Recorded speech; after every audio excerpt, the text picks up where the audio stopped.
Hi, everyone, and welcome to Abbey Research Reads. I'm Dr. Kristen, and today I want to talk to you about the book All You Can Ever Know by Nicole Chung. It's a memoir, which came out in 2019 and has been on a lot of national bestseller lists, and also got a lot more buzz after the Atlanta shootings, the Atlanta terrorist attack, when a lot of people were saying, like, hey, if you haven't encountered any work by Asian Americans, this is a good one to do. And so it had been on my list for a while and I hadn't gotten a chance to pick it up. And I was not surprised at all to find out that when I went ahead and added it to my library hold list, it was like a 6-week wait. So I got it this past weekend, tore through it, and was not surprised at all. For anyone who's not familiar with Nicole Chung, she's been a writer forever. She used to run a website called The Toast, of which I was a devotee, I will admit. And I was very, very sad when The Toast went away for a host of reasons. I'm really glad that, especially Nicole's found other writing outlets. I enjoy Daniel Ortberg's work as well, but I'll admit just a little bit that I preferred Nicole's writing. So this book has all the hallmarks of her writing. It is both deeply intimate and expansive. This is a great example of a book that works so well universally because the story is so specific. So Nicole is adopted, and a Korean American adopted by a white family, and talks very openly about that, and also about the process of finding her birth family and the journey of what it means to be known, not only to have a family, but to know yourself, and the journey of knowing yourself in that. I am not adopted. And I have several friends and family who are. Actually, I have 2 cousins who are adopted from South Korea, and I'm not close enough with them to ask these questions. I will admit I would love to ask what it means to be known for them, and ask how they encountered these kind of things and how they encounter them now. It's just not the relationship that we have.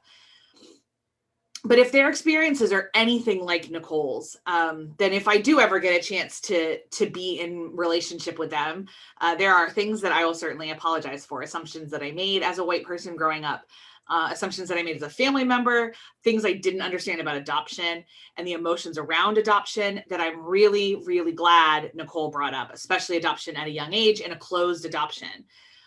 I have friends now who are adoptive parents who have really wrestled with having open and closed adoptions. And adoption is a conversation in the United States that needs to be had much more publicly. And I'm definitely talking to some friends of mine right now to come onto our main channel and our series, Welcome to My World, to talk around the emotions of being an adoptive parent, and also a few folks to see if they would mind coming on and talking about the emotions of being an adoptee. But then we add an entire other layer on when we talk about transracial adoption. And I've listened and eavesdropped a lot. There was a real movement in the 80s and 90s to for Americans to save these children. I mean, before that for sure. But the folks that I know personally, it was a lot of that kind of narrative, especially out of South Korea. And they report feeling a real call, like, well, we can't have our own children, but these children laying in orphanages need parents, and we can do that kind of thing. And there wasn't ever really a conversation about making sure that they still remained South Korean, or they still remained South African, or they still remained Malawian. And I think since the 2000s, especially, we've had a different conversation about international adoption and a little bit more about transracial. But that would be for applying for people entering into it now. There hasn't been as much of a conversation for people who were transracially or internationally adopted when they were young in the 40s, 50s, 60s, 70s, 80s, 90s, and how that has shaped their life. Earlier on this channel, we talked about Georgina Lawton's book, Raceless, which is an exploration in being a Black girl raised by white parents in England. And her story is very, very different from Nicole's in terms of how their family interacted with each other and interacted with Nicole's race. But a lot of the themes are still there. And for any of us who grew up as the same race as the rest of our family, and any of us who were not adopted, these are all really important emotions and entities to sit with and understand.